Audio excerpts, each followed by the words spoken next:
right. Is anyone else like just extra sleepy today? I am just extra sleepy. Yes, I am extra sleepy, 100%. I mean, like, I drank a whole thermos of mate in the morning, which is like a lot of mate. Like that's so much it can like actually give you jitters sometimes. Mate is like coffee, right? What is it again? It's like an inverted tea. It is like inverted tea. I mean, it's like only leaves. Is it tea where you put the milk in first? No. So what the reason I call it inverted tea is because it's like you put. So you have this thing, and you put the leaves in, and you put the water in, right? And then you filter that out through a straw that has like tiny holes. Oh yes, my coworker does that. He's Colombian. He does that, and it's like a thermos. Like the thermos is made to filter it that way, right? There are like thermoses that do that. The way you drink it is like.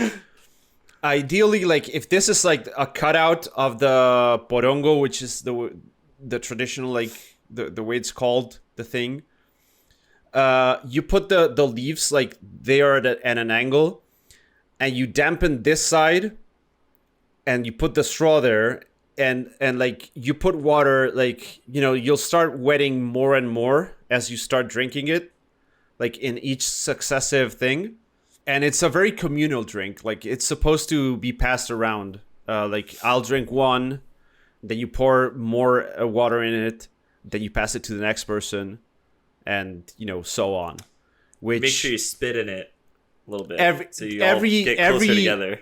Every foreigner that comes to Argentina like is like. And you drink from the same straw, and it's like, dude, I've drank from the same straw as like completely fucking random people. That's filthy. Yeah, but like you know what? Like I have so much antibodies that like so COVID didn't hit you guys at all. Yeah. All right, hold on. Let's start the podcast and let's like do this thing. All right. Hi everyone. Welcome to Mono's Game Club episode 9, which we're about to hit the 10 episode milestone. This is a weekly podcast where we get together with Raz and Terry and talk about video games, talk about life, about things we like, things we've been doing, games we've been playing, gaming news. And, overall, like, you don't really need to listen to anything else except for this podcast. So, you can get all your news here. Today, we're going to talk about a few games. We're just talking about mate drinking. So this isn't part of the program, but I'm just actually kind of curious now. I'm sorry. I'm just going to ask a question. So, like, what is... Obviously, mate is, like, very specific to your culture. So, like, Terry and Mono, and I'll kind of go through US, but I'm sure a lot of people probably know. Like, what is one of your favorite dishes or, like, drinks that's very specific to your culture? I'm just curious, because I think with us being from 3 different continents, I think it's kind of cool. What do you guys would say? Terry?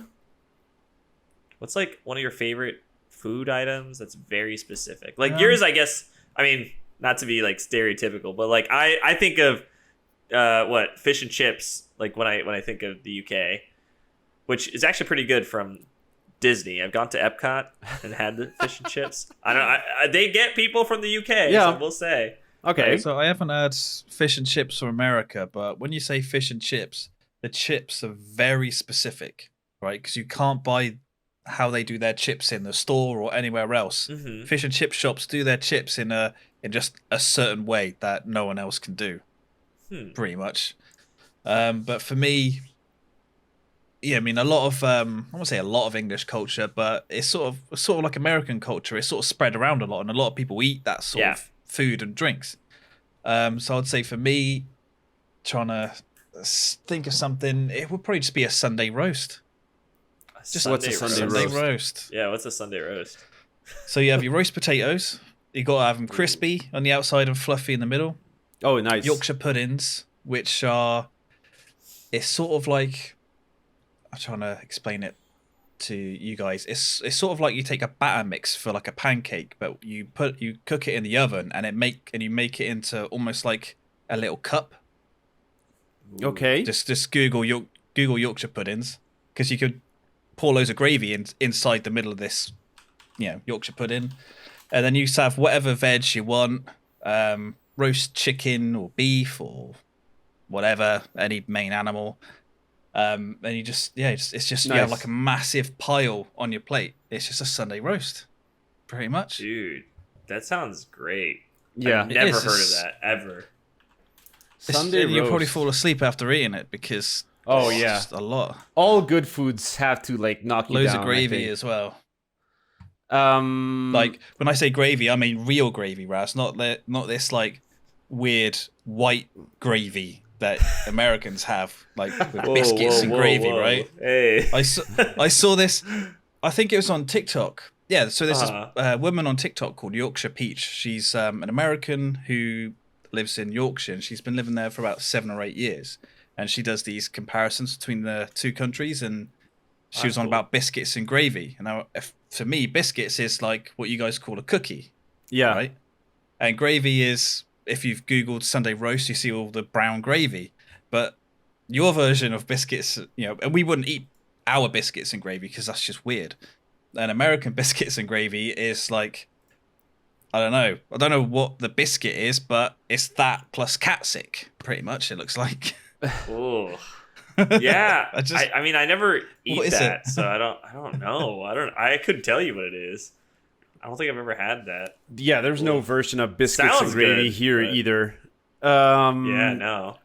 All right, so for me, Interesting. so I'm Argentinian, but I live in Chile, right? The thing with Argentina is that a lot of the food, like 75% of the population, is from Italian descent in Argentina. Okay, so I am from Italian descent as well, and so a lot of the really good food in Argentina is like variations of Italian food, like pizza, for example, in Argentina is just fantastic. But it's a different style of pizza that you don't really find anywhere else. So, that style of pizza is really good.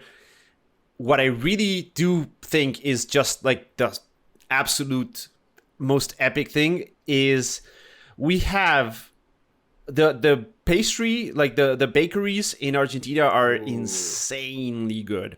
Much better than anything I've had in Europe. And like my brother's been living in Europe for like the past like 6-7 years. Where at? He's been in France. He's been in now he's like in Berlin, but he spent like 2-3 years in Genoa in Italy. He's been like the one all that over. came visit Yeah. recently? Yeah. Okay, cool. So he spent some time, like in France and stuff like that. He swears by, German bread, which is supposed to be really good. But in Argentina we have like croissants from the bakeries, and there's this special type of croissant that's not like the fat croissant. It's a very thin croissant that's salty, and it's made out of like cow grease, basically. And some places have it lacquered in like a syrup, like a sugary syrup, and those are just absolutely insane. Like they are so good. Like I love sweet and sour things, so that's like my weakness. So it would have to be that, and yeah, and it's not like, food or drink, like mate is really good. I really like it. And also Pico Sour here in Chile, which is a regional drink from like Peru, Chile region. It's this fermented like wine almost, because it's made from grapes. So it's a distilled drink, alcoholic drink made from grapes. And you mix that with lemon, with raw egg without the yolk, and it's a specific type of lemon that you need to use, and the raw egg to give it like a foam texture. It's incredible. It's really good. It's like the go-to, like, alcoholic culture here is massive. Like, people drink a lot, especially compared to the other countries in the region. So yeah, like the Pico Sour is like the go-to drink. You know, you go to a restaurant, first thing you order is like a Pico Sour, then you start ordering food. It's very good, very yummy. Dang, yeah, that sounds delicious. Yeah, sounds like a laxative US... home remedy. It is very laxative. Yes. Oh my god. Yes, it is. Yes, it is. Out. That's the only like bad side about it. Like, if you drink a lot, then the next day, like, brace yourself. Oh man. For the US, like, oh man, I don't think I can speak for everyone, because like I think similar to both of you guys, I'm sure it's pretty similar everywhere. There's just so many different things from all these different locations. So like food wise, I mean, the first two that come to my mind is pizza and then burgers. I mean, burgers are like, there you can have some kick-ass burgers. So I am from the East Coast. So I've never been to the West Coast, but there's a West Coast place called In-N-Out. It's like a drive-through. I heard that's amazing. I've never gone, but I heard that's amazing. Here we have what's called, it's interesting, but it's called Five Guys. Is what it's called. Yeah, we've got Five Guys. I've heard good things about Five Guys. I've their never burgers been to. Are so bomb. I don't eat red meat anymore. Well, I'll eat steak, but like very, very rarely. But their burgers are amazing. So burgers are just the classic staple of like the US. I mean, that's like hands down. But we have really good pizza too. Like New York style is my favorite, but you also have like Boston pizza. And is that's that kind of like real a thick one? It's almost like a pie. Yeah, it's like that's weird. not pizza, Chicago. man. That's not pizza. I've never had it. I know. No, I'm just kidding, but it's a whole debate. No, that's the thing. That's the thing. It's like no one thinks it's pizza, but I don't know. It's very specific to the region. I like the New York style pizza, and New York pizza is like the best, just because like the water. But we have some really good pizza here too. There's like one local place that their pizzas are massive, dude. They're like 30-inch pizzas. It's ridiculous. Nice. Like one slice fills you up. Dude, it's like literally this is one slice. It's massive. I don't think Jesus any Christ. of us, like any of us that are not Americans, understand this culture of this insanely high caloric, like the size of the portions and just like the intensity of the food, like, you know, like like deep fried Snickers and stuff like that, which is just like that's Scotland. It's weird. So I'll have to next time I go. I know. Next time I go, like hold on. I'm pretty tall, right? Oh, sorry. Go ahead. Seriously, like, so if you go to a McDonald's here, right, the large drink, which is the largest drink possible, that is your medium size. Yeah, that'd be the same over here. And that's just crazy. And also, you don't get like free refills or anything. Like, yeah, what is this just don't. BS? Because I went to Canada and they did the same shit to me. Like, no free refills? That's some nonsense. What is that? I could never not have free refills. That's insane. I mean, I insane to me. I agree that free refills are better than no refills. Like, don't get me like wrong. But then again, like, who needs more than like a liter of Coke in, you know, with a burger? Like, it's just come on, man. Free refills. That's like our thing. Like anywhere that goes that doesn't have free refills, and it's very, very few and far between. Just no, thank you. Like absolutely. But what I was saying was like I'm pretty tall, right? So I'm 6'3". So I have like pretty decent sized hands, dude. I'm telling you, like this pizza is like this massive for one slice. You just get it by the slice, or if you go with the party, like you get the 30-inch. It is huge. I'll post a picture next time, and I'll tag you guys in it. And like put my hand as comparison. It's massive, but their buffalo chicken pizza, so fucking good. But more specific to like, Sorry, go ahead. Go on. No, go on. I was just gonna say more specific to my area, like drink wise, would probably be orange juice. I mean, Florida is really known for orange juice. It's been less so more recently, as there's been like a disease that killed a lot of the orange trees and orange groves here. But but it's kind of coming back a little bit. It's nowhere near to where it used to be. A lot of the orange groves are actually now in Texas.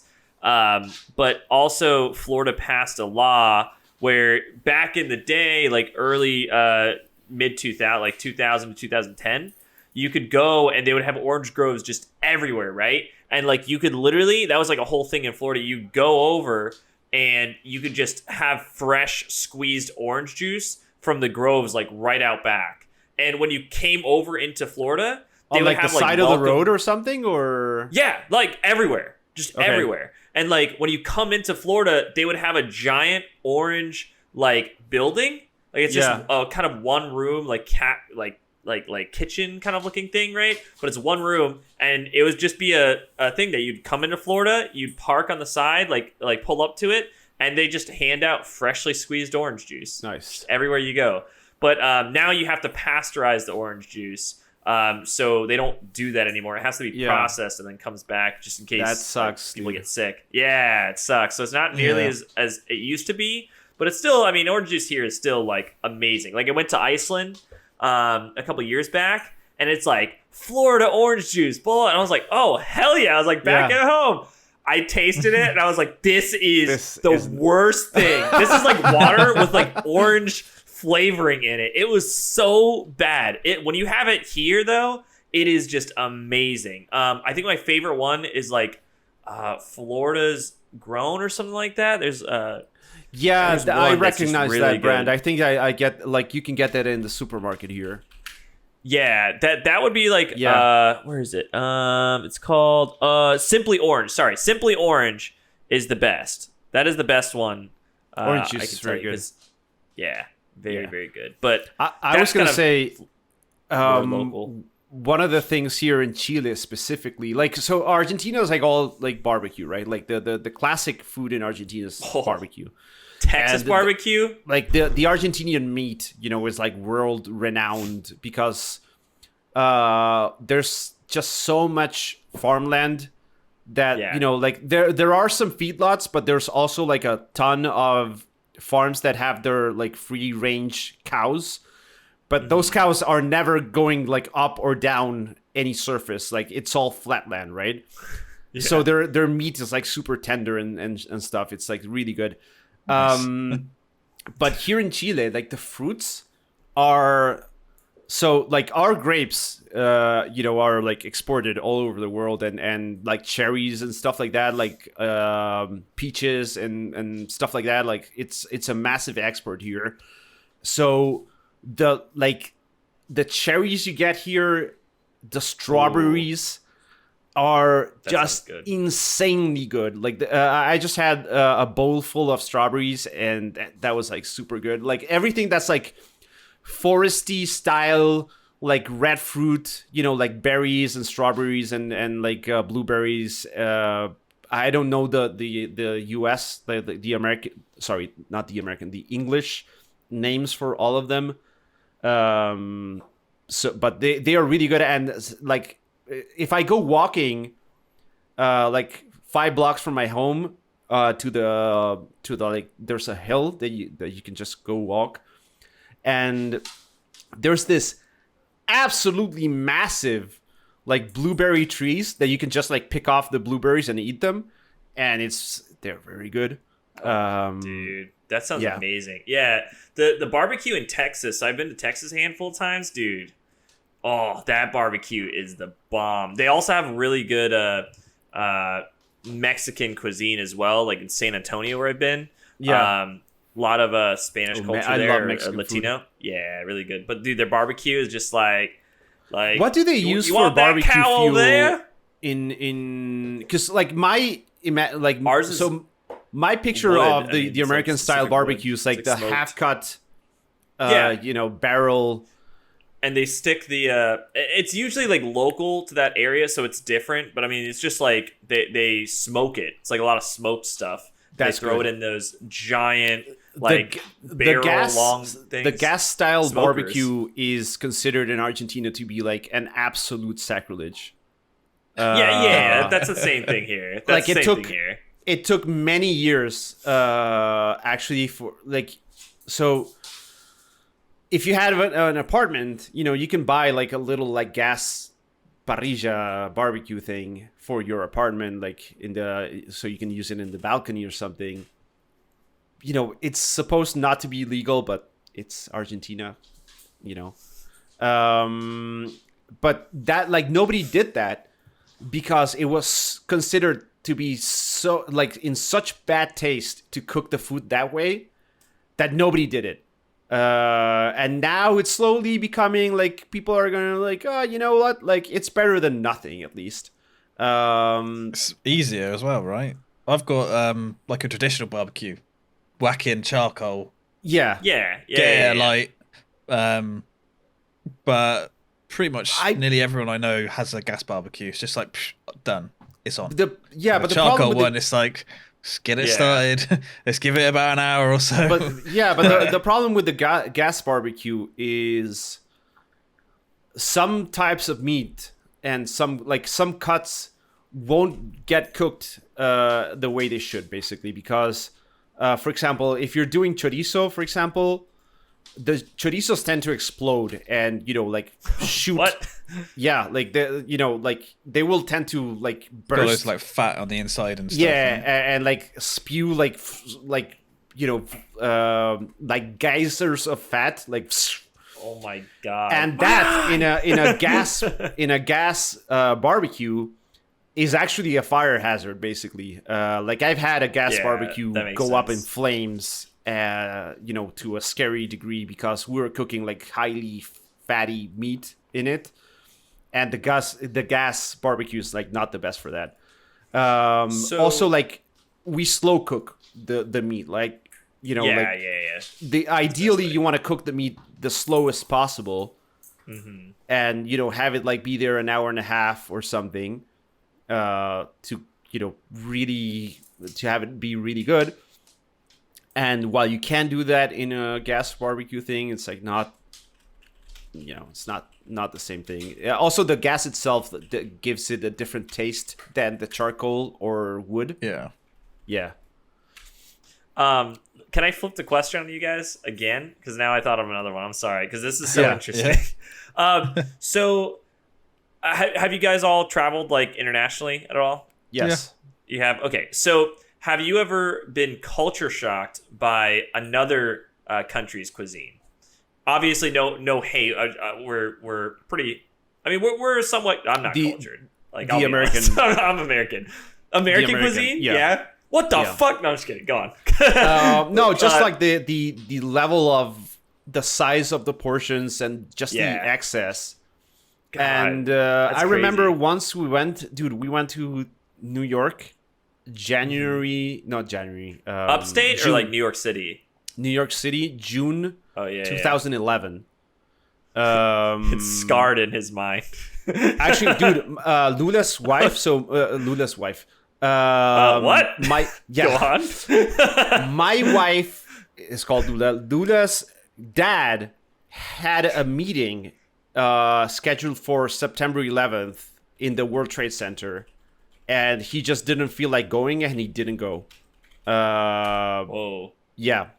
But anyway, back on the food. Like just like the size of the portions, and also the stuff that you find in the supermarket, like all of these like TV dinner style things, like already prepared meals and stuff like that, which are absolutely not found here at all, like whatsoever. You will not find that.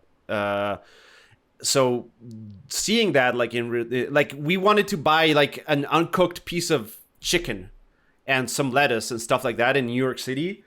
And I don't know if it was just like my mom not being able to like, elucidate, directions or anything, but we went to several supermarkets and we couldn't find that. And we were like, what the hell? Like, what's going on? It was much easier to find like already prepared stuff and really like packaged things and stuff like that, which we found super bizarre. That's interesting. Yeah, I mean, what about you? For me, I've been sort of like Spain, France, Mallorca, Ibiza, Greece, Portugal, and then well, it's basically the same as Mono, New York City and American food. Like I always knew that American food was like bigger in portion, but sometimes it's just what's available. Like when I was staying in New York, for breakfast I was having like steak, chips covered in maple syrup and loads of other. When he says chips, Americans, he means fries. Right? Yeah, fries. Yeah, for breakfast. Yeah, I was just like, this is like crazy, covered in like sugary maple shite. And it was nice, but right. That's what I'm talking about. And then it's even like going down. It basically for me in American food, it's portions and sugar. There's a lot of sugar in where it shouldn't be, even in like bread's like sugary. And I think over here, I think American bread would be classed as cake. I think because of the sugar content in it. Wow. All right. And it's just like that's so and funny. there's some like I'm shook. substances or I say chemicals or ingredients that America uses that are just banned in England. We're just like, nah, that's just stupid. Why would we use that? And America's like, yeah, use this. Chat's going crazy right now. Everyone's like, God. hell yeah. Wait. There's I actually thought about like the most shocking moment for me in terms of food, and it was in the US. There's this brand of like breakfast slash like a fast food chain. I'm trying to think about the name. Let me I'm like quickly Googling this because I do want to remember the name. There's this American like fast food chain. I'm looking like Sonic Whataburger, Jack in the Box, Taco Bell, no, McDonald's, Denny's? Wendy's, no. IHOP? Denny's, dude. Oh. We were so we were staying classic. in our honeymoon. We went to. Let me ask you real quick. Yeah. What time did you go to Denny's? Like 9 a.m. No. You don't go to Denny's anywhere from... The only time you go to Denny's is from midnight to 5 in the morning. That's the only time you go to Denny's. That sounds about right, yes. You're drunk as shit or high as shit and you stroll in there. That's what I'm saying. See, chat's going crazy right now because we went to Denny's in the morning. No one goes to Denny's. No, okay. Sorry, okay, continue. we didn't know this, right? I'm actually going to tell. I have a story maybe for another day, but so we were in our honeymoon. We started in Las Vegas, then we went to like San Francisco, and then we went south to Los Angeles and stuff like that. Mm-hmm. And I believe it was in San Francisco. No, well, it doesn't matter. But we were in a city. I think it was San Francisco, and we were like looking for a place to have breakfast in, right? Like a nice breakfast, and we usually ended up going to a Starbucks, and that's like not the style of breakfast we were looking for. We were looking for a more like, like I think a breakfast. Actual I think food. like like a coffee and a sandwich, or a coffee and a croissant or something like that. Wait, a sandwich for breakfast? Yeah, like a tostado de jamón y queso, thin, dude. Oh. Okay, tostado de jamón y queso in Argentina is like, so like a flatbread. Really thin. No, it's like a really thin. Only the white part of the bread, right? Like the inside. Yeah. With a really thin like ham and cheese, and it's like bread, ham, bread, cheese, bread, like a 3 breads. Okay, you like, started a complete that? riot in chat right now with this Denny's. All right. Okay, My so ex the had a Denny story. cigarette The put out Denny in it. story, dude. Anyway, the Denny story. So we Google, like, I'm like Google Maps, like breakfast restaurant, whatever, and we find like a Denny's and go like, okay, like that's apparently a place to have breakfast. We had never heard of Denny's ever. No. We walk into this place, we almost like fucking vomited from the smell itself. That's Denny's. Like we walk into this like expecting, a nice like breakfast thing. And people are having like fries and burgers and like stuff. And I'm like, what the fuck is this like nightmare situation? So if I can pause you real quick to give some context for our overseas viewers. So Denny's sells breakfast, but they also sell lunch and dinner all day. So you can eat anything from hamburgers to milkshakes to breakfast all day, all night. They're open 24/7. So that's the context. So go on, Mino. We go, dude. I get the menu, and there's like the breakfast menu, and the breakfast menu is like items, fried potatoes, like like fries. I'm like, what? Who eats French fries for breakfast? Like, what is this? Like, okay, a cheeseburger, and I'm like, between the smell and what I'm seeing in the menu, like, please let's get out of here because I'm gonna throw up. I'm actually gonna throw up. Like, I'm so disgusted by this current situation, and we just ended up going to the Starbucks. I don't think this was the same day, but we went to the Starbucks, and a dude had a laptop, like an old dude, like a 75-year-old or something, had a laptop with Windows on it, and Windows was upside down. When the toolbar, like everything's upside down. Yeah. Yeah. Okay. To do that, you press like Ctrl Shift and an arrow key. And this guy was like, he was talking to a buddy and trying to fix his laptop because he didn't know what happened, that everything was upside down. So I walk up to him and I'm like, yo, can I help you out? And he's like, yeah, sure. Like I Ctrl Shift, like arrow key, bonk, immediately fix his laptop. And he's like, what the hell? Dude very kindly tells us, like, he asks us like where we're from, because we obviously were speaking in an accent and stuff like that. I'm like, we're on our honeymoon, whatever. And he's like, and we're looking for like bars and shit around the area. And he's like, yeah, you should go, if you want to have a good time, go to this bar. It's like 2-3 blocks away from here or whatever. So that night we go to that bar, and I'm with my wife, and we have, some drinks, something to eat, something, stuff like that. We go to pay the bill, like we ask for the bill. And, when the lady comes back, she's like, don't worry, like your bill's being covered by that couple over there. And we're like, what? So we look at the couple. And like, we thought like, oh, maybe it's like the dude I fixed the laptop for, right? But it wasn't the dude I fixed the laptop for. It was another couple, and we were like, are we being targeted by like swingers or something? So we go talk to them, and they happen to be friends with the dude I fixed the laptop to. He told them about it, and they invited us, dinner and drinks that day. So that was like super awesome. Like that was like that was really nice. But Denny's was not nice.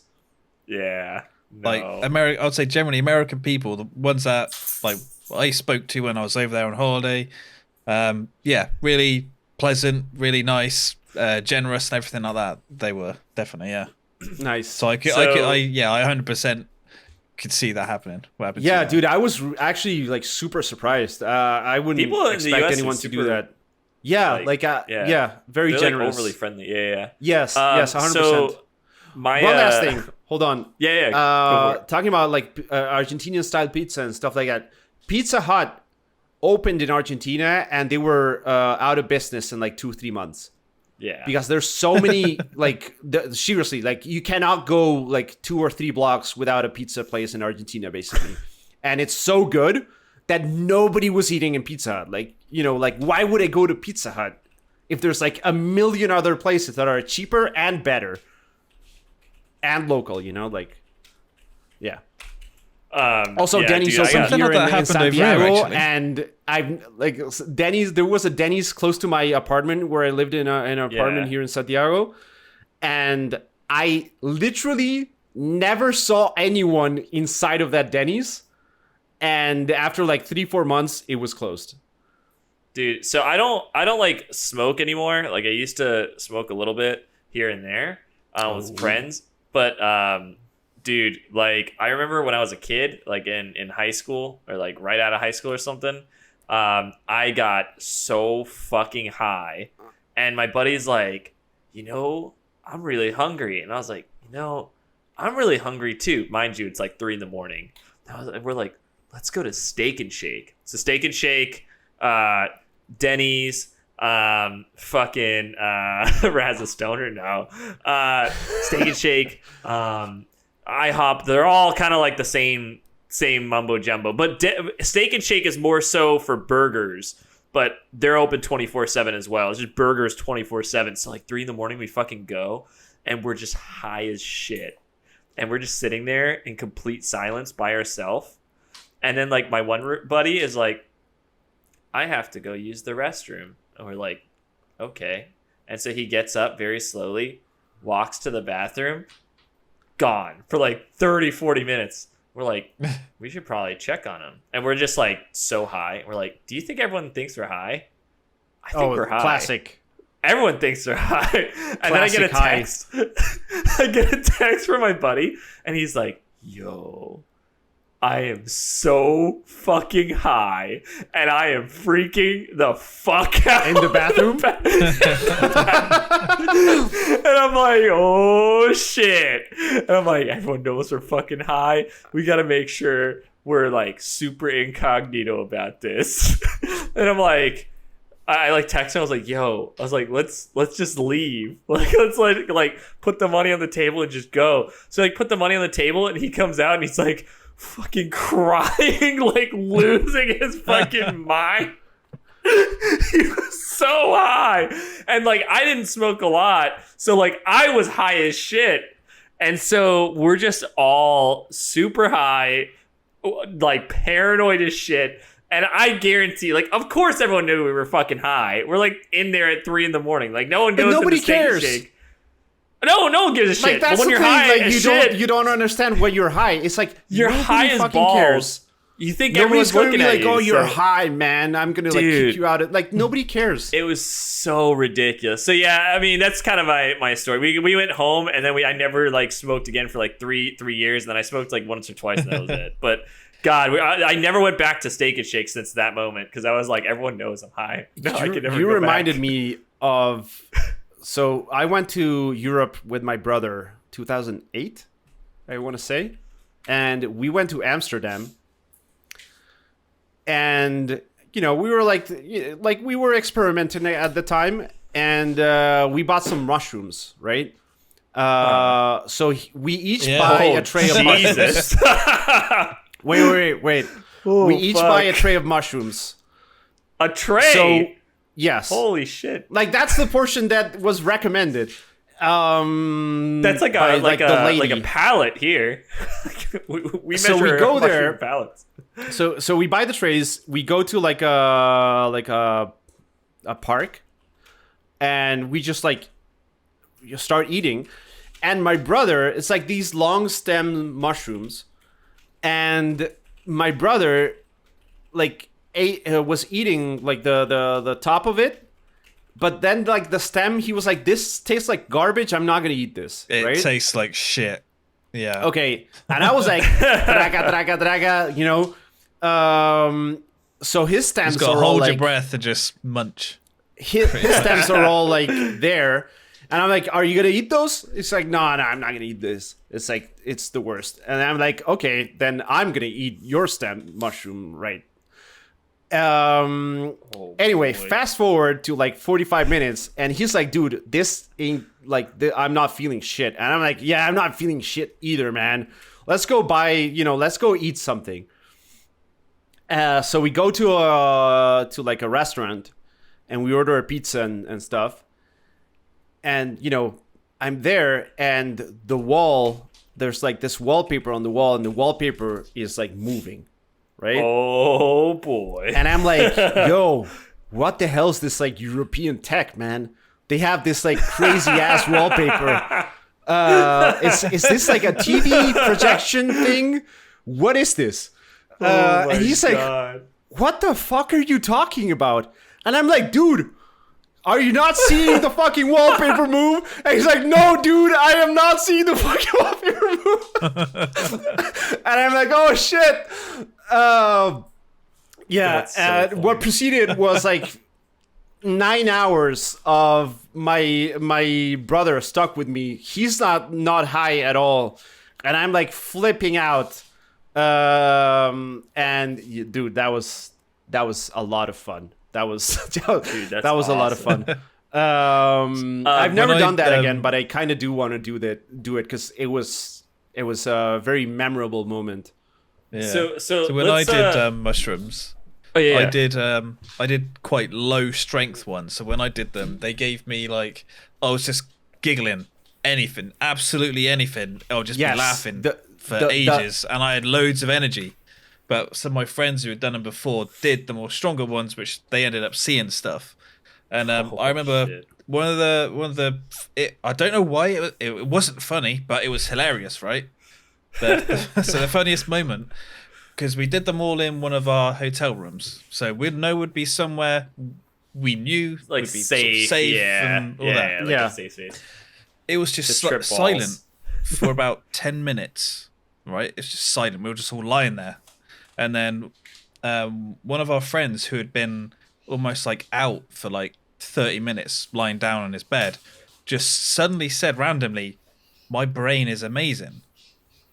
Okay. And he had said nothing, done nothing for 30 minutes, and then it'd been 10 minutes of silence. And for some reason, that was hilarious. And we just, for the next, like, I don't know, 20, 30 minutes, we just couldn't stop laughing. Yeah. Then apparently throughout that whole 30 minutes, he was quiet. He was having a conversation with himself. And then that was the only thing he actually said out loud. Holy shit. Dude, oh my god. One of the things that I remember. Sorry. No, you're good. Okay, yeah, one of the things that I remember from those mushrooms was like we were not in a safe space. Basically, like we were just roaming around the town. That's I was the actually worst, driving. Dude. No, dude, it was the absolute best. I was driving a bike around the town. I thought you were going to say driving a car. I was like, you mad man. I was like biking. We were biking around just randomly. Fucking hell. And as I biked, the houses were changing sizes. And the windows were like morphing and stuff like that, like Alice in Wonderland style thing. And I was like giggling like crazy. Like I was so fucking happy of everything that was going on. At one point, for some reason, there were some like streetcar rail tracks thing, and for some reason, the light, like the sun reflecting on them, were like absolutely blinding to me, not to my brother because he was like, all right. But I do remember seeing fractals all over the place. Like I would see the floor have like different layers of fractals going around them. And it was just like actually like an experience I would recommend to a lot of people because it was, mind blowing and the happiness you get from it. That's when you like I always say like that's the moment I realized like happiness is entirely inside your brain. It is completely devoid of external factors. Like happiness is right here. Like it doesn't have to do with anything. Yeah, Fachi's like, are you guys going to talk about politics? No, we're talking about tripping. Tripping balls. Yeah, Strauss says on chat, mushrooms, the best weight loss, can't gain weight when you can't find the fridge. Agree. Yeah. That's so funny. Yeah. I don't know how our conversation devolved. I guess it's Denny's. Devolved Denny's into equals mushrooms. Balls. But to get back on topic, Terry, do you want to go ahead and kind of lead off with what was a culture shock food for you? Did you already kind of mention it? It was it's just America, the Americans in general. God, fuck. So for me, sugar content, size, all that. For me, I went to Iceland, right? And like I loved Iceland, but I will tell you, go to Iceland, dude. The one thing I could not deal. I didn't try it, but like I didn't need to try it. It was that bad. So they do fermented shark. So yes, I've heard about this. Yes. Yeah, so they kill it, and I don't know how they do it. I don't know if they cook it and then put it under, but they like bury it in the ground for like 6 months or some shit, and then they pull it out, and then they serve it. And when they serve it, like they don't have to serve it is the thing. It just smells so bad. Just imagine the worst smelling like rotten fish you've ever smelt in your life. And so it'll smell the entire restaurant and like a little down the street. So like when you're walking around in downtown, like you'll smell these different restaurants that like are serving it. But you do that, and you do a shot of Brennivin as well to kind of like wash it down. It's some sort of like kind of, I don't know, they're alcohol. I don't know exactly what it is, but okay. So this I'm going to read something directly from Wikipedia when talking about this. It's called I'm probably going to say this wrong. Hakal. But basically, it says for consumption, fermented shark contains a large amount of ammonia and has a strong smell similar to that of many cleaning products. It's often served in cubes of toothpicks. Those new to it may gag involuntarily on the first attempt to eat it because of the high ammonia content. And first-timers are sometimes advised to pinch their nose while taking the first bite, as the odor is much stronger than the taste. It is awful. Doesn't make me want to eat it, really. So you can smell it from like so far away. It is the most just pungent smell. They have a lot of they eat a lot of seafood here, like mariscos. Like I like fish. I actually really like it, but everything else, like us, I don't know the names in English, but like shells, crustaceans, and oysters and stuff like that. There's like a whole lot of variety here of that stuff, and it's really popular, and I just cannot. I can't. I've tried it several times. I have no interest in it. It's just not good. All right. I've been playing Gran Turismo 7. When did it come out? Today. Yes. Gran Turismo hype! And I think it's a Gran Turismo game. Like no surprises there. The graphics are kind of weird because they're not like super spectacular, except when you're like in one of those scenes when they're like showing the cars in detail and stuff like that, and the ray tracing is on and stuff like that, which looks really good.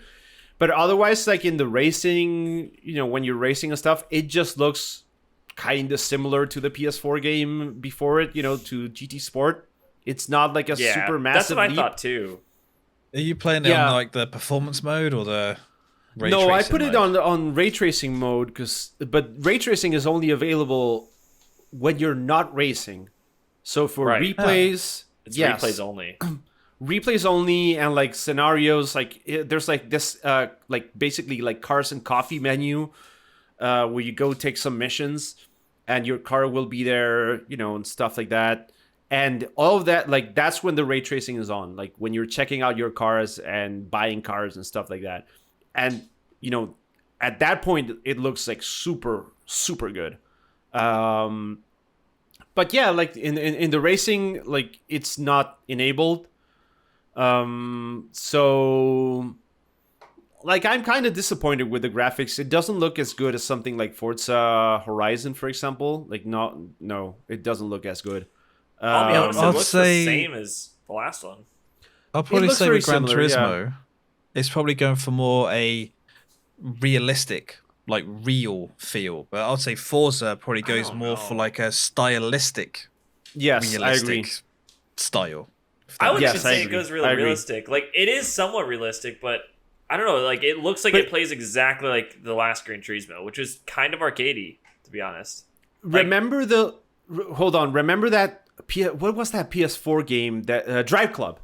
So Drive Club looked really good. Like Drive Club looked like super good. I don't find the style like I think if you go for like full everything off in terms of assistance and stuff like that, I'd say the driving is it's that classic Gran Turismo, like between simulation and arcadey. It's like not super simulation, but it's not arcadey either. What would you say? So 1 to 10. 1 being completely unrealistic, like fucking Rocket League, right? Yeah. And 10 being the most realistic, scanned tracks, everything, which is iRacing. iRacing is hands down the most realistic game. Where would you say it would rank, Gran Turismo? I'd say probably like a 7.5 or something. I put it at like a 5 or 6, and I put Forza at like a 3 or 4. I haven't played Forza. Like I haven't played any Forza game that's not Forza Horizon. Dude, Forza's pretty arcadey, man. Like it's very, very arcadey. Because I played it after you mentioned it. I was like, Forza Horizon. I went back and played it. It doesn't handle like a real car. No, okay, really. no. Hold on. But Forza Horizon is different from Forza. So you have the Forza games. You have the Forza games, which are like Forza Motorsports, which are like Gran Turismo games, which are track focused. And then you have Forza Horizon, which is like the arcade game. The arcade game, I agree. Like that's like a. I haven't played the regular Forza. Then I've only played Horizon, whichever that newest one was. So Gran Turismo, like like if for example, like weight balance and engine position and like traction, whether it's like all-wheel drive or front-wheel drive or rear-wheel, like all of that feels very accurate. I'd say like it feels accurate. At least so far as I've tested it in this game, and also in GT Sport, like the driving model is all right. It's not like I wouldn't say like it. It's definitely over 5. I'd say like it's to me it's like a 7 or something like that. I didn't play iRacing. I did play Live for Speed, which was like an older kind of iRacing style game where like tire pressure and tire heat and like dirt on the tire and stuff like that. I've definitely noticed in this new game, when you have like the track and there's like the driving, the part of the track where all of the cars go through, and then there's like the dirty side of the track where no cars go through, and that's like you actually see the rubber from the tires and stuff like that. And when you go there's definitely a traction loss. That's cool. See, yes. I didn't really notice that back in the last one at all. When I play iRacing, no, it's very much so. Like, yes, it's definitely dirty side, noticeable. and then the more cars go over it, as well as your tires when they heat up, really like changes the entire game. Like it is so noticeable. And that's one aspect that is. Yeah, I always thought the slipstream was way too strong in Gran Turismo. Not realistic in Gran Turismo. Feels a lot more realistic. 7. Sorry, has it? Yeah, okay, the slipstream I've heard has been weakened from Sport. Because in iRacing, you can feel the air pressure, like depending on where you move, and also if you get on a certain. I play a lot of NASCAR, so it's a little different than like the regular track. But I play a lot of track too in iRacing. But I mean, with NASCAR, I guess you just need to turn left, right? Relax. All right? Man. There's a lot to do with NASCAR. We're talking about racing games. We're talking about racing games. No. I play a lot of GT3 as well in iRacing. So driven. There's a reason why Formula One drivers that are like backpack drivers go to NASCAR and start winning. That's not true. Montoya is terrible. Well, he's a Indy, right? Is he IndyCar? No, he was F1. I think he was F1 as well. I think he was awful. So yeah, sorry, not sorry. I think like this. You know what I really liked? I had a track where it started off, kind of like overcast. Then it started raining, and then it dried up over the course of the like 3-4 laps or whatever. And the handling physics, like at one point I was on a banked turn, and I went too close to the like lower part of the corner, and my right wheel started hitting like puddles of water while the left wheel wasn't, and like the how it's simulated and stuff like that, and even in the controller, like on the DualSense, the right side like felt different than the left side, like the vibration. It felt like I was like I hit a puddle. And it like the vibrations are really good. I expected more from like the trigger haptic feedback thing. Yeah, but the vibrations on the controller, like when you go over the grass or something, you feel it transitioning across your hands. And I think that's actually super cool. Yeah, it's like Are you I'm into- super enjoying it so far. Are you into racing games, Terry? Yeah, so on the, I'll say, original Xbox and 360, I hardcore Project Gotham, the Forza Motorsport series. I spent ages like designing liveries. If you played the first Dragon Age, if you look at the Dragon Age logo, there's this big red dragon with blood splatter. I designed that into Forza to put on the livery. Nice. Did you I make put your loads of logo, little by the like way, blood Terry? spots? No. I got someone on Fiverr to do that. Oh, I'm not okay. artistic, really. I was gonna say. But yeah, from after the 360 sort of generation, 360 PS3, PS3. Yeah. I haven't really played a lot of races like that much. I've dabbled in little bits here and there, but not as much as I used to with like Project Gotham and the Forza Motorsports back then. Yeah. I got really we gotta all into play Gran Turismo or Grid as well. The first version of Grid. Grid is good, yeah. The second one was terrible. The first Grid was really good. I like that game. I loved playing just with the American muscle car races. I like doing I sort of specialized in. That's funny. I love doing the drifting. I was really good at the drifting. That was so fun. One thing that I will say about Gran Turismo is I saw an article today saying like the microtransactions are just crazy. Like cars that used to be like $5 in GT Sport are now like $40 if you go buy the in-game currency, which it sucks. However, I am gonna say like the game has been very generous at doling out currency, right? Like everything costs. Like if you want to buy like tires for the car, it costs money, which didn't cost money in GT Sport. If you want to, like, you will have to do an oil change if you use your car too much or stuff like that.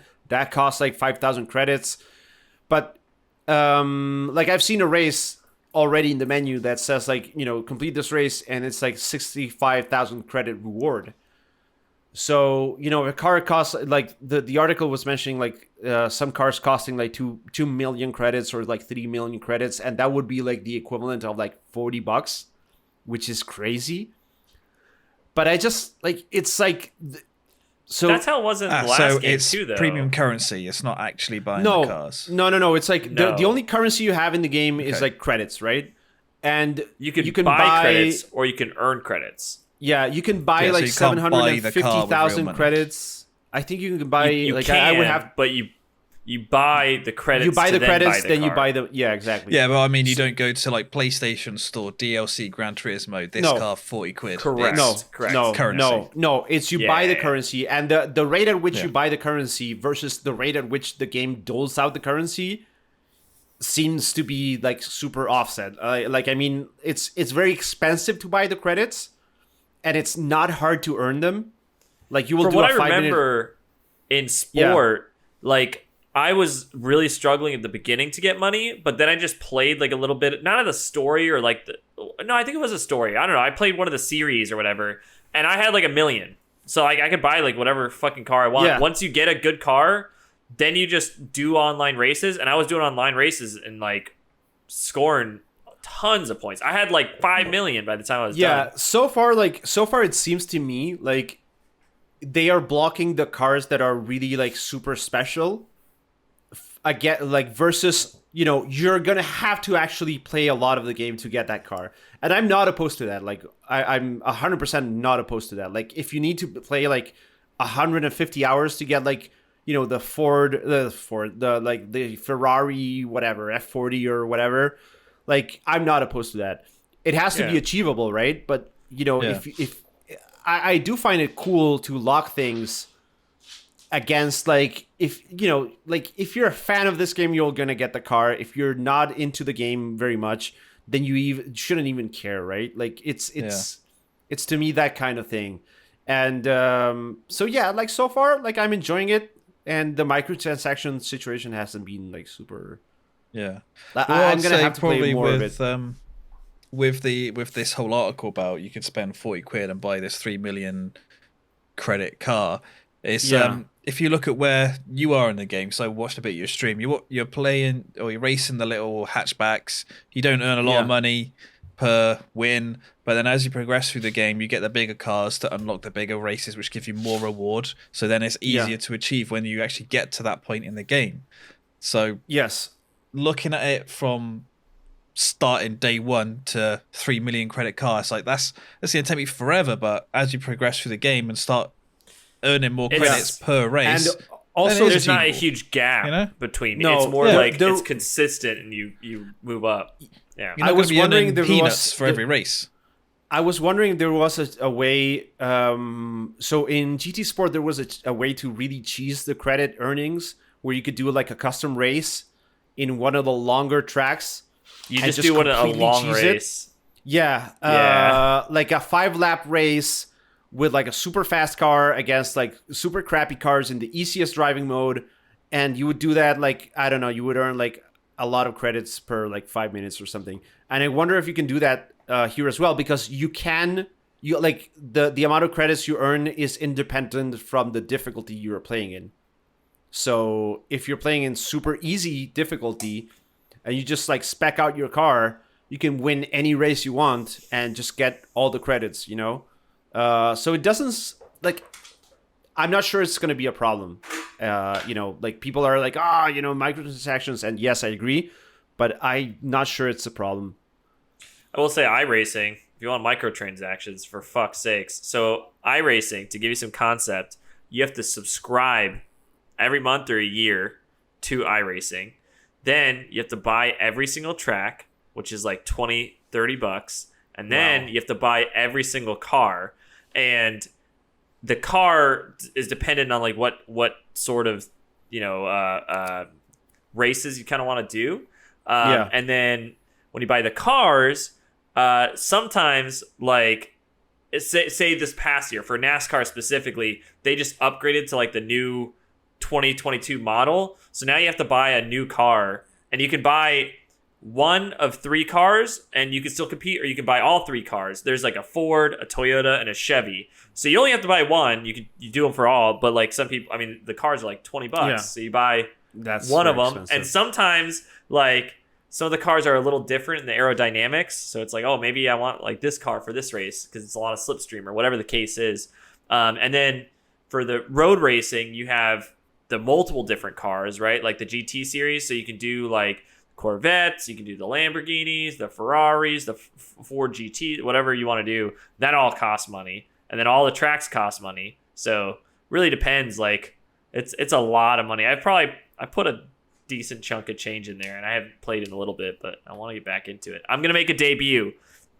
Hear me out. Debut of iRacing again on the channel. It's going to happen. But that game is so frustrating, but it can also be so rewarding, dude. You have to wait for like the sessions, right? So there's like sessions, and based on your iRacing rating, it'll kind of skill gap you, and then also like your safety rating too. You have like a safety rating, and then there's full collision on every official race. So no matter what you do, there's always damage. So you can literally wait like 2 hours for this next race, get into it, crash on lap 1, and you won't be able to repair the car, and you'll have to wait another 2 hours for your next race. Wow, that's brutal, dude. It is the worst. But that's kind of the same experience, I think. Like, I remember playing Live for Speed and training for a race like the entire week. Like I would log in every day, like 9 p.m. Yeah. Drive for like an hour, get my lap times down, tune the car and stuff like that. So I'm like ready for race day, which was a Thursday. And I'm like, yeah, man, I'm going to kick everyone's ass. Like I have a really good time in this race. So some idiot in front of me gets like either like he was AFK or something when the race starts. Oh, so like no. It was a stopping start or rolling start? Stopping start, like stopped start. So you go starting on the grid. So I go, and the car in front of me is not moving. Fuck. And the guy behind me like hits me. My car flips over, race over. Like I had not done like 50 meters. I'm not kidding. And that was basically the last time I played that game because I was so fucking pissed Oh, I've had plenty of those. Because I was like, I like, and this was like a, like friends, sort of like people that like friends of friends and stuff like that we were organizing this race, and I was like so pissed that this guy didn't have the decency to like be there for the start of the fucking race, man. Yeah. Dude, like the security rating and the racing rating, and it sounds like a good solution for that, because that happened to me too. I'm telling you, I got so pissed off too, and I was just like, I can never go back to this game. Then I always go back to it, but it's so satisfying when you win, and like, I've done some crazy long races, dude. Mono, you have to get iRacing. I'm telling you. I need to buy a racing wheel first. I will play with you, because I have a buddy that he makes paint schemes, and he also makes setups. And if you do the setup races that you do, like knowing the guy setups, that does the setup is like half the race. I know. And so shout out. I don't remember his company, but I'll plug him. But he like has a little business that sets up the cars, dude. It's amazing. He made me a NASCAR paint scheme for RazBora. Again, nice hype. I'm so hyped to bring that out. You gotta share some pictures of that, dude. It's animate out and hella loosed out, so it's a perfect combination. But anyway, Fachi here asks, I'd be super interested in what games you guys are just complete masters in, except for Hella Loose. Obviously, like I'm not a master in Hella Loose. I'll tell you that. There's plenty of people. Any game I try. Yeah. Too fucking easy. Oh man, that's a good hardcore. I need to think. Yeah. I uploaded a video on this. I used to be super good back in the day in Time Crisis 2, the arcade machine. Oh yeah. Like I was super good in that game. He was like John Wick. Yeah, man. No, seriously. Like I would, I had everything memorized. I would 3-shot every guy to get the maximum score. I wasn't like. I could have been faster. I didn't realize I was too young at the time to realize like the speed factored into the score. So the order in which I killed the guys was not maybe the optimal. But I was like super good in that game. And other games that that I've been good at. Well, Battlefield, definitely, like Battlefield 1942. I was like a god in Battlefield. And just like overall like Battlefield games, I have, I like, and Counter-Strike, dude. When I was like deep into Counter-Strike, yes. Have you played Valorant at all? No, I haven't.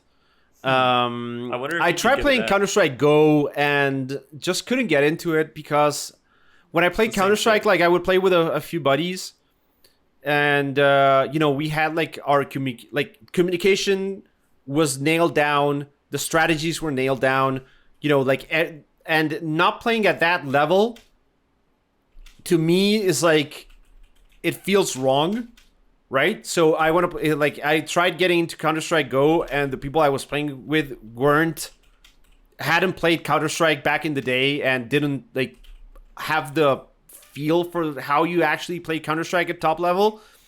And but I was like, this is in Argentina, so bear with me in terms of like the size of the player base and stuff like that.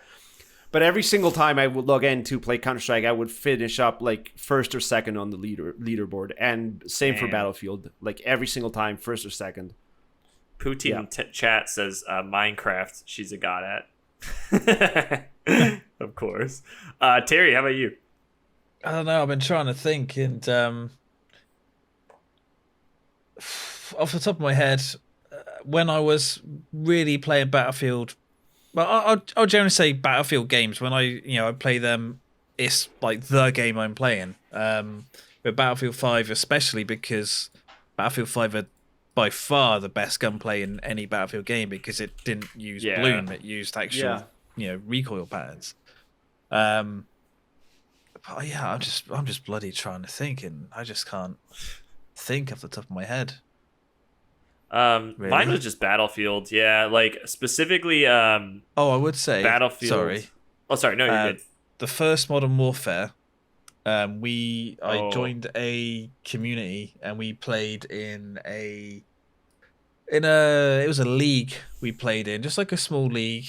We weren't like a top clan. It was more like I'll say what MPA is. It's not a clan. It's more of a community of people that just want to play together. Yeah. But we decided to try comp games, and it was a hardcore mod of Modern Warfare we played. And yeah, I think in that I was pretty damn good. I remember I can't remember the map, but it's the one where it's got a dried riverbed going through it, and at one end of the map is a gas station. I can't remember what it is. Yeah, I wouldn't remember either. And on that, search and destroy always. I remember once, because I always use the G3 single shot assault rifle in hardcore, and I remember running to get a sight line onto where the enemy were, and I pretty much took out every single enemy apart from one. And they even had smoke out trying to cover their advance, but just like popping away with a G3, just smashing people. Yeah, Modern Warfare hardcore mode. Yeah. That was fun. That was fun. Yeah, mine was Battlefield 3. Yeah, think about any game that you've ever been accused of cheating in, right? Yeah, Battlefield 3, specifically with the A10 Thunderbolt. And yeah, I was always a pilot, so I always shredded. Every time I was in the plane, like I would just never die. And in a couple Battlefields, I was like within the top like 200-300 in the world pilots. Nice. I was so good. Also, Halo Reach, the specific game mode that I was a god at was SWAT. I was really good at SWAT. That was a fun fucking game where you get the DMRs. SWAT's good. Yeah, dude, so I have BF4 downloaded, and we definitely have to play some BF4 or BF3 on PC. I downloaded Battlefield 4 for you. Oh, Overgrown was the mapping code. I did. Nice, man. Dude, Battlefield. Yeah, I played a bit of it the other day, and it's really hard playing without a squad. Like, I'm so used to playing Battlefield games with a good squad. Battlefield has really squads. What do you use squads for in Battlefield? I play Battlefield 2042, and I just don't need a squad. I can't even talk to my squad. Jesus. Anyway. We would do the something called we like calling the Javelin Squad. We would have three guys with javelins, one guy with the ammo box, and one recon guy, like in two separate squads. The recon squad would get either the UAV or the SOFLEM or something, and just like paint every single helicopter or jeep or tank or anything in the game. And we would just swarm it with javelins all the freaking time. Did you see and that completely like shut down the entire enemy team? Like that's been a huge thing on the new Battlefield. I saw some like 2042 clips where they laser it, and there's like 20 rockets coming over to them. Because everyone has the rocket. Because why wouldn't you have the rocket? Well, like that's stupid. Not to. Man, dude, I hate that they were going like. I'm sure you've seen, well, Raz, maybe you haven't, but Terry, on Twitter, Battlefield's being like, promoting this, like, we're like looking at feedback specific for maps right now. And, I've seen that. We know the maps are like not where they should be and stuff like that. And it's like, dude, the maps are not where they should be by such a wide fucking margin. Yeah. Like, you need better developers. You don't need feedback. You need better people working on this game, because the people that work on this game and that design those maps in general, like, those are not the people you want sorting through feedback, because they clearly have no understanding of how to actually make a good Battlefield game. Let me ask you guys. In their feedback, they say, they're like, we know, they're pretty much saying, we know the maps ain't great, and we're pretty much sure that that's because, there's like 128 players and it doesn't work for this game. So why didn't you fucking realize that? While you was making the game, while you was like testing it, while you were playing it? What do you guys think defines and not like map? 5 months after development, after launch, what, I mean. What do you think defines a good Battlefield map? I think good areas for like the mingling of.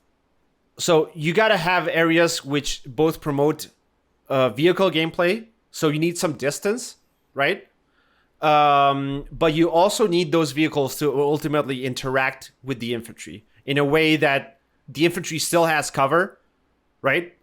and they can like engage the tanks and the helicopters and stuff like that.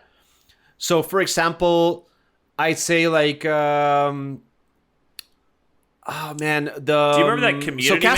Caspian Border is a good map because there's some areas where it's really open, right? There's like open fields, and you can have like tanks, staying at range and just like nuking the infantry and stuff like that. But then if the tanks want to go into specific flags, like the middle area where that like mound is and that riverbed and stuff like that, tanks get like fucked up because it's like a you risk can like reward. mines. Yeah. So you have to have that combination, and you have to force the vehicles to go into those risky areas if you want to control like halfway through, like the if you want to expand your control past half of the map, I'd say. So Goldmoon Rail, for example, also really good. You have like some town areas at the top. Yeah. That factory area at the bottom, or like, weird factory, I'd say. Where infantry can really be a pain in the ass and they can stay alive for very long. But also the tanks can get in there or just stay at range and deal with like that to me is like the proper combination. Terry? What's your favorite Battlefield map? Ooh.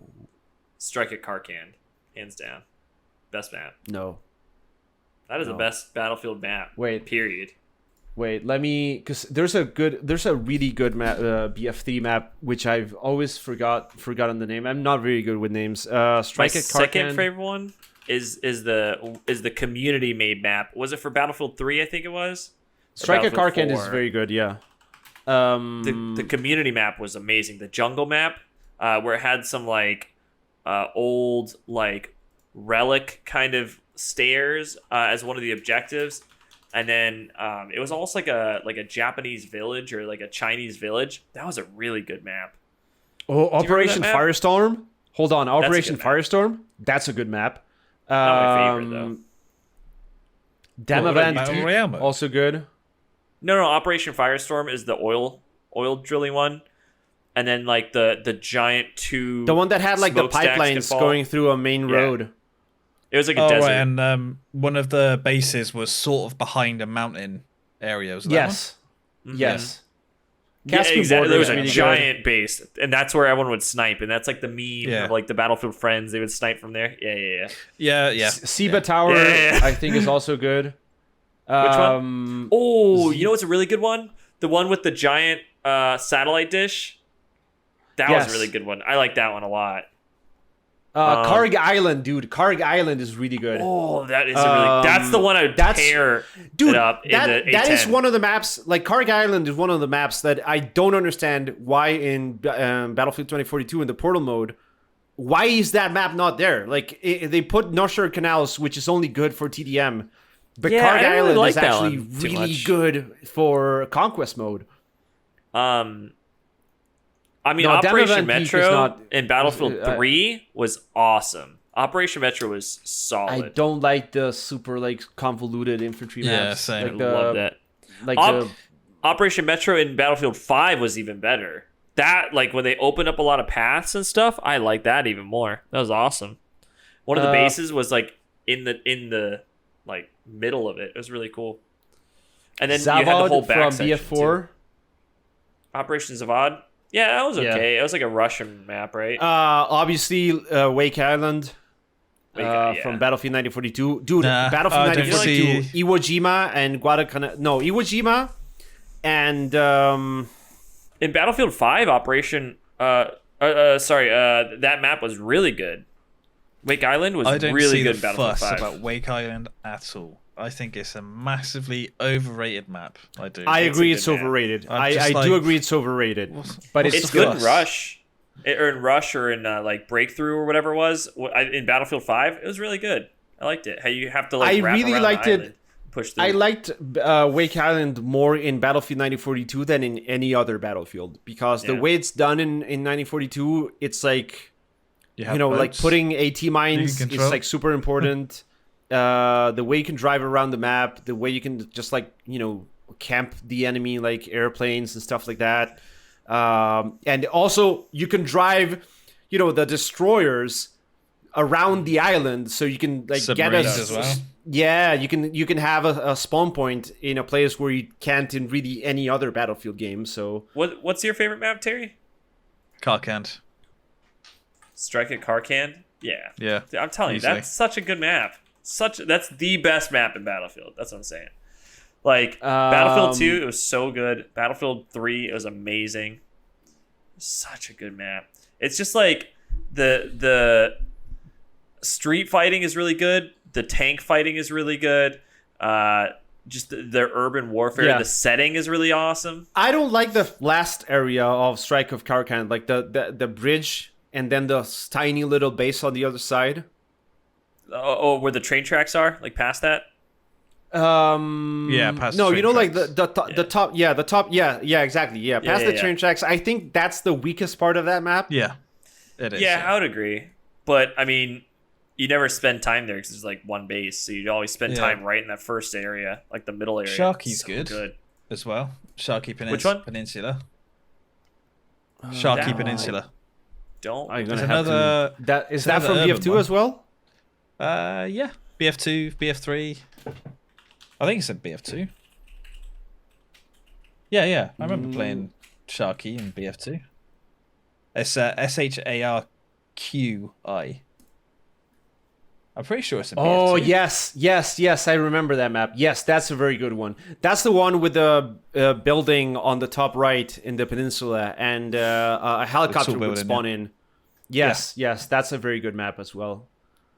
Yeah, dude. I don't think any of the BF 2042 maps are above like a D tier in terms of Battlefield maps. I cannot tell you the name of any Battlefield 2042 map at all. The only one I really remember is Orbital, and I think the sea flag in Orbital is good. Like the sea cap area where you have like the oil things. And, yeah. Like that part is all right. Like that's the most fun I've had in that game. That's the only sure. Battlefield spot I feel. The most fun I had. Sorry, not BF5, BF 2042. Yeah, I bet. Yeah, exactly. Yeah. The most fun of BF42 is watching all the memes. All right, do we have time, Raz, for touching on the Artesian Builds thing? Yeah, so we started 10 minutes quick? late, so I mean we still have about 10 minutes. All right. Yeah. So we usually cover like news items and stuff like that, and Hella distracted today, but I think we made for good convo. Yeah, man. Really good conversation today. We can talk about food all day. Yeah.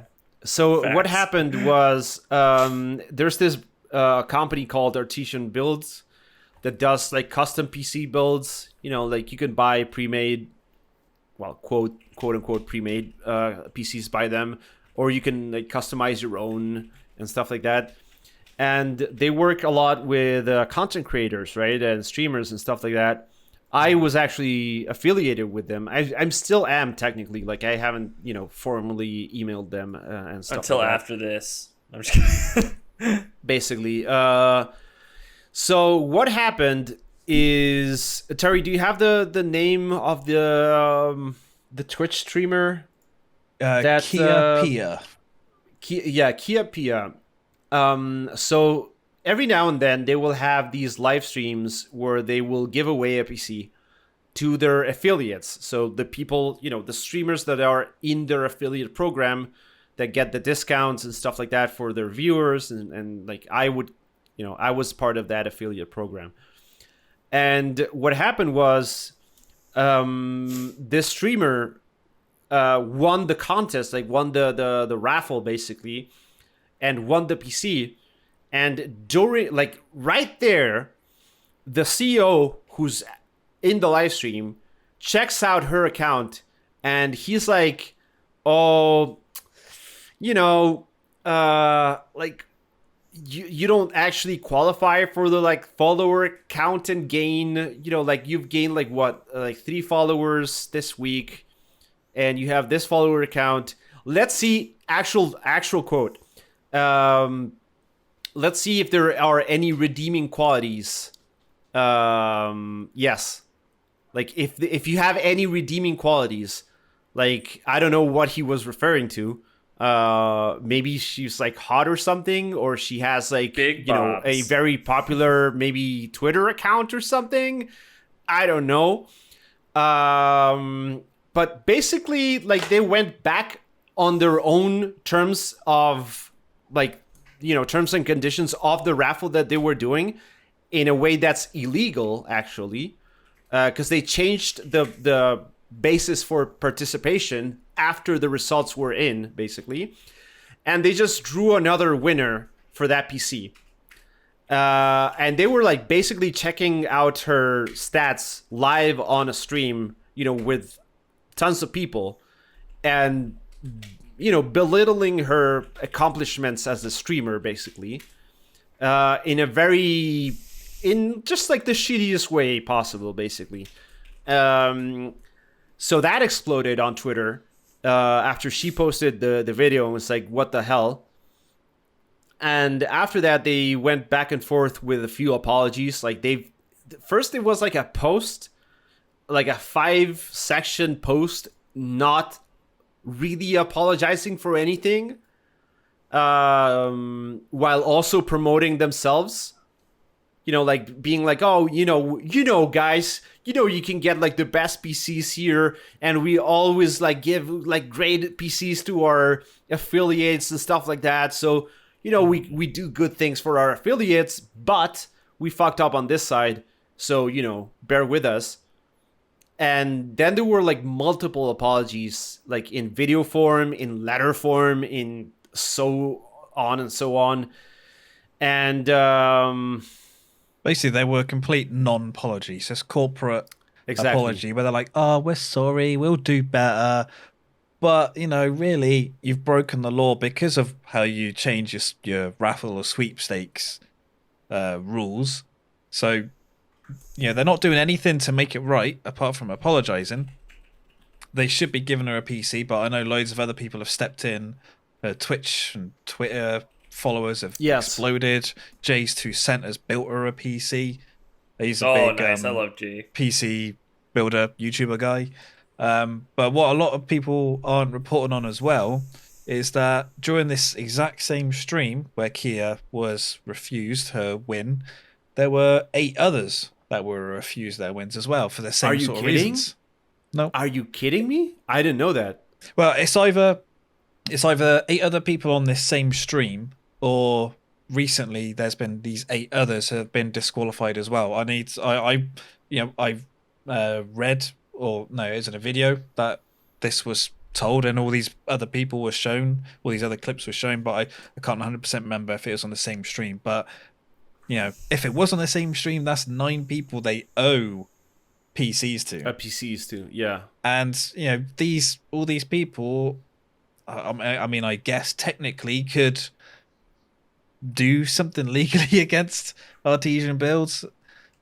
And I mean, probably, like if they have but probably they don't have the money to lawyer up and take on them and stuff like that.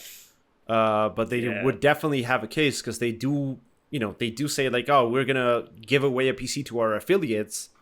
If you're part of the program, you can not qualify for it, right? Just because you don't meet with an arbitrary value of followers on Twitch or active viewers on Twitch or whatever. Yeah, I mean, it would have been fine if there was a follower count and other things stated in the rules, but there was nothing. It was like, you need to be an ambassador. Excuse me. Yeah, exactly. An ambassador, and that's it. Right. Yeah. If they would have said you need 10k and they didn't qualify, then that's fine. It's like, oh, you didn't qualify. The rules are stated. It's fine. Redraw. Yeah. A bunch of big, huge personalities like Mr. Beast is affiliated with them. Like, Mr. Beast is an ambassador for them. And people have been calling out him and others, like saying like, what the hell, are you gonna keep working with them and stuff like that? Hopefully we see, like, don't get me wrong, I've said this on Twitter as well, like, everyone deserves a second chance, right? Like, they fucked up, they deserve a second chance. Like, maybe maybe they fucked up in not being transparent about actually the people that they're looking for. Maybe as a business, it doesn't make any sense to them to actually send PCs to people that are not popular enough. But that needs to be clearly for it to stated. be worth it. Like that's a genuine like they company value proposition thing, and then just change it at the last second. Yeah, that's super scummy. But if they had, done this, and then they've, were like, you know what, like there was a miscommunication between our teams, between who gets to be an affiliate and who actually gets to be able to win a PC, because we can't just go around giving free PCs to people that are like, not in a threshold that is actually going to be a revenue for us, because, no company's in the business of losing money and just giving handouts for free. Obviously, they are looking for a return on investment on that. But if they had actually been, like, I think the problem for me at least was like their apology was such a non-apology, like Terry said. It was so bad. And then the CEO made this video, like, bad audio quality, like slow talking, like, I'm gonna be sincere with you guys because we know we messed up. And that, like, come on, man. I promise it's so to transparent. do better. Yeah, like it's so Sod transparent. off, It's yeah, man. Yeah. So if you guys want to get mad, just go check out their Twitter account and just see what's going on there, and just look at the threads and stuff like that. Or don't give them any attention, because that's scum behavior. Yeah. All right. Yeah. So we did have other news items, but nothing major, I'm gonna say. Let's quickly say. Yeah. Also, quickly put in that Hell Let Loose has been nominated for Multiplayer Game of the Year at the BAFTAs, which is a British Video Game Awards. That's just insane, man. I don't think it's gonna win because it's too niche. Niche and different compared to traditional shooters, but it's really good that it's been nominated, and I hope other companies take notice of that how Hell Let Loose has gone on in a more realistic style, and people are noticing it, and hopefully we get other games that sort of come out like it that compete with it, because then it'll bring both games up because they got to improve themselves, And it's it started as an indie, so it's just like that's such a huge achievement. So shout out to all our dev friends, all our Team 17 devs from Black Matter. You guys are awesome. We love you guys. And good job on the patch too. Yeah, it's coming up against Halo, Forza, Call of Duty Vanguard for some reason. Back for Blood for some reason. Nothing games, and right, It Takes boys? Two.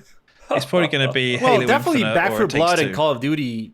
Like, definitely Call of Duty and Back for Blood have not, their own communities aren't very happy with those games, as far as I know. And Halo Infinite as well. It Takes Two is already won Game of the Year, didn't it? Yes. It's won a lot of stuff. Yeah. So. Yeah. Have you guys played that? Oh. No. I started. No. It's fantastic. It's really good. Oh, yeah. It's really good. Like, I thought it was kind of going to be like a kiddie game. No, it's like just pretty fucking intense. Like, one of the first missions, you rip like eyeballs out of someone's head. It's awesome. Yeah. Right. It's really cool. I was gonna maybe play that with my wife, but it doesn't seem like it. After I was playing it with Poutine, and it was fun. It's pretty difficult. It's really like problem solving. Like, you have to really be able to problem solve and figure things out, and it adds different like items or tools that you have to use. You have to keep figuring it out how to improve. Oh, kind of like an adventure game. It's like a platformer. It's like a platformer, but it'll give you different things that you can do for that mission set, and it's kind of like builds upon those new tools every mission set, and it just keeps going like every chapter. So it's a really cool concept, very practical and straightforward, but it's really fun. So, all right, but that's about it. Yeah, that's about it. I think I'm gonna go play some World War III here, because they did have an update for that apparently fixes the audio issues that they had. Terry, I know you played that. So I think I'm going to jump onto that before jumping onto Hella Deuce. Yeah. Dope. And then I have it's my cousin's birthday today, so I won't be streaming for like super long today. Yeah, I'll be streaming something in a bit. I just don't know what yet because I got to take care of the dogs and eat. Do you want to play some World War III with me, and then we'll jump onto Hella Deuce?